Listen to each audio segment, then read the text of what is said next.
सभाका सभापति महोदय प्रमुख र अतिथिहरू देशमा आसन गरी राज गर्नुभएका गुरु र मान्यजनहरू आजका भजनमा पालानु भएका हाम्रा प्रतिस्पर्धीहरू दुधको दुध पानीको पानी गरी निर्णय गर्ने निर्णय मण्डल देवहरू विभिन्न संस्थाबाट पालानु भएका संस्थाका अध्यक्षहरू वरिपरि यहाँ जो महानुभाव हुनुहुन्छ उहाँ सबैका लागि आजका सभामा उपस्थित हुनुहुने ज्येष्ठ नागरिकमा दसैँ दाजुभाइ र दिदीबहिनीहरूमा हाम्रो नमस्कार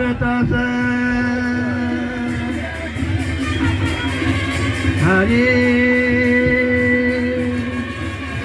नारायण हरि हरि हे बाबु आइपुग्यो भजन हरे आइपुग्यो भजन आइपुग्यो भजन हरे राम आइपुग्यो भजन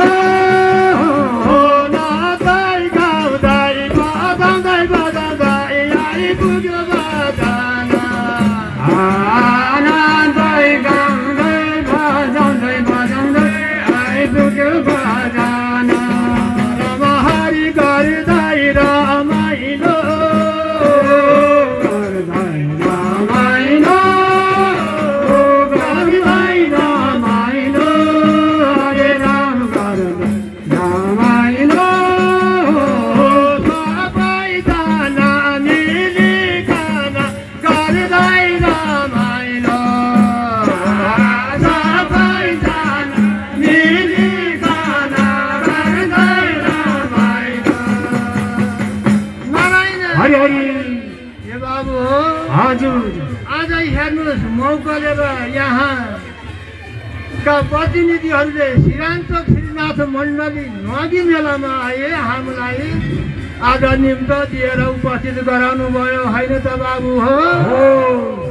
कति रमाइलो कति रमाइलो कति रमाइलो हरे राम कति रमाइलो वरिपरि हेर्दाखेरि कति रमाइलो वरिपरि हेर्दाखेरि कति रमाइलो रमहरि भुल्नै नसक्ने हो भुल्नै नसक्ने भुल्नै नसक्ने हरे राम नसक्ने हो कसैले पनि कहिल्यै पनि भुल्नै नसक्ने भने भुल्नै नसक्ने नारायण हरि हरि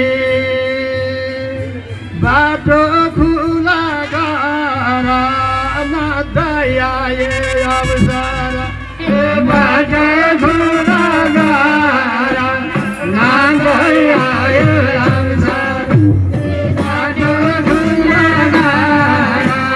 नाच्दै आए अवसर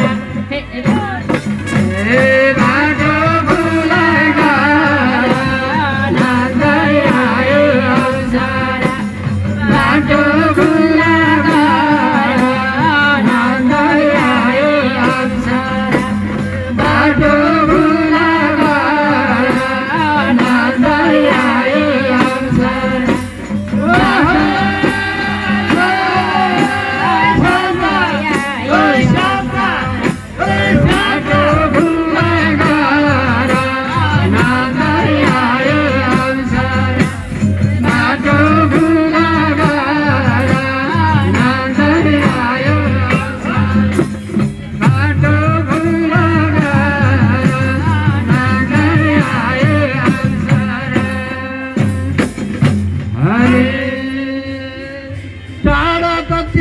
मण्डली टाढा होइन मिरकोट हाम्रो घर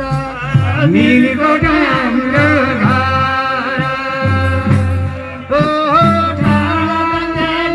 टाढा होइन मिरकोट हाम्रो घर मिरकोट हाम्रो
आज हेर्नुहोस् अघि पनि पढियो हजुरहरूले देखिरहनु पनि भएको छ होइन त श्रीरामचोक श्रीनाथ मण्डली न्वागी मेलामा यो 2082 सालमा हामी उपस्थित हुन पाइयो होइन त रमाइलो पनि अति रमाइलो र त बुढै भए पनि अहिलेसम्म हामी आइएको थिएन हजुर पहिल्यैचोटि हो अब त्यस कारणले गर्दाखेरिमा यो भजन जम्म 15 मिनटको हुन्छ यस्तोमा यो 15 मिनटमा भजन कति भन्ने बडा गोलमोल हुन्छ के हजुरहरूलाई सम्बोधन गर्ने कि जुनो चन्दा दिन भन्ने भजन भन्ने जुनो देउता देवी देवताको भन्न त बाँकी नै रहन्छ हो कि होइन हजुर भन्नुहुन्छ त्यसले गर्दाखेरिमा नारायण हे बाबु अपुठ्यारो परेन गो हामीलाई अपुठ्यारो परेन गो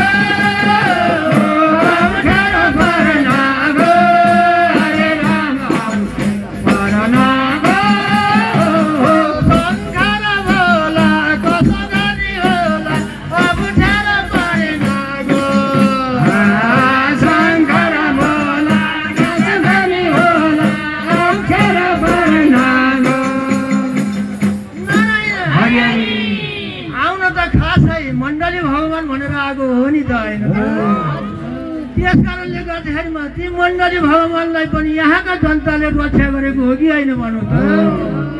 सबै बराबर हामीलाई जसरी यहाँका जनता हुनुहुन्छ मण्डली परिवार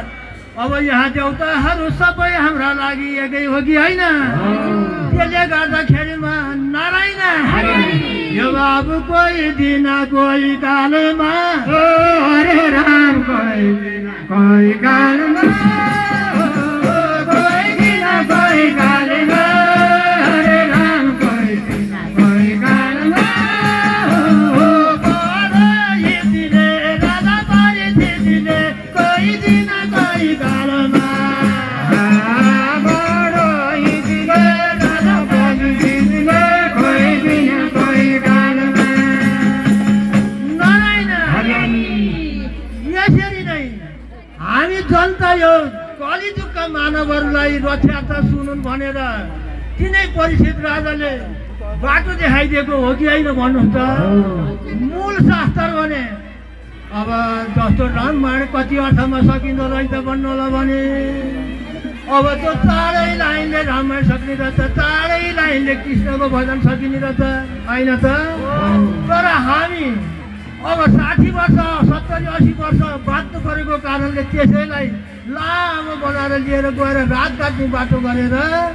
अनि नैवेद पञ्चरत खाएर सेलरोटी हुन्छ नि, सेलरोटी खाएर विधवादी भएर जो भएको सुख मोहर लिएर जाने चलन थियो हाम्रो, होइन त? त्यही हो भजन भनेको, होइन होला त? त्यस कारणले गर्दाखेरिमा हामी पनि खुब खुसी हुँदै हेर्न पनि दाम न्युतो पनि आयो, चिनाजानी पनि हुन्छ, बुढेसकालमा चाउरी परेको अनुहार देखाउन पाइन्छ। कतिले राम्रै रतन भन्नु होला, कतिले ओहो गइसकेका छन् बुढा खियाली आएछन् भन्नु होला, यही होइन त? हामीलाई यो संसारमा के छ र मरेर लानु? नारायण बाबु गर्नुपर्छ रमाइलो, सबैले गर्नुपर्छ रमाइलो,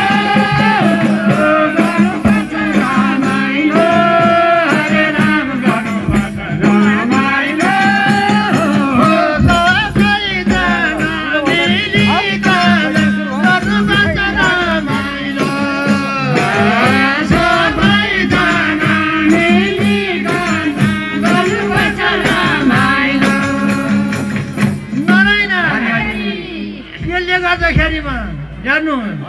यी कथा कहानी समय गइसक्नु लागिसक्यो होला, आफूलाई यति भनेकै छैन, सेवा गर्नु होला है। अब 3 मिनट के लाग्छ र भगवान्? अब त्यसले गर्दाखेरि ल ठिकै छ, अब आउन त आइयो, त्यो जति भन्न सक्यो भनियो। अब त्यसमा तपाईँहरूले यही बुझिदिनु होला, यी बुढाले भन्न खोजेको यही चाहिँ भन्न पाएनन्, होइन? यही नै छ रमाइलो, आउनु जानु भेट हुनु, संसार आउनु जानु, यही नै छ, होइन त? नारायण भुल्नु नहुँदैन, कसैले भुल्नु नहुँदैन, भुल्नु नहुँदैन, हरे राम हुँदैन, आफ्नो गाउँको संस्कृतिलाई भुल्नु नहुँदैन, आफ्नो गाउँको संस्कृतिलाई भुल्नु हुँदैन। नारायण अरे आयो भजन टोली, शिरमा टोपी झल्काउँदै, आफ्नो संस्कृति झल्काउँदै, आयो भजन टोली, शिरमा टोपी झल्काउँदै, आफ्नो संस्कृति झल्काउँदै, आयो भजन टोली,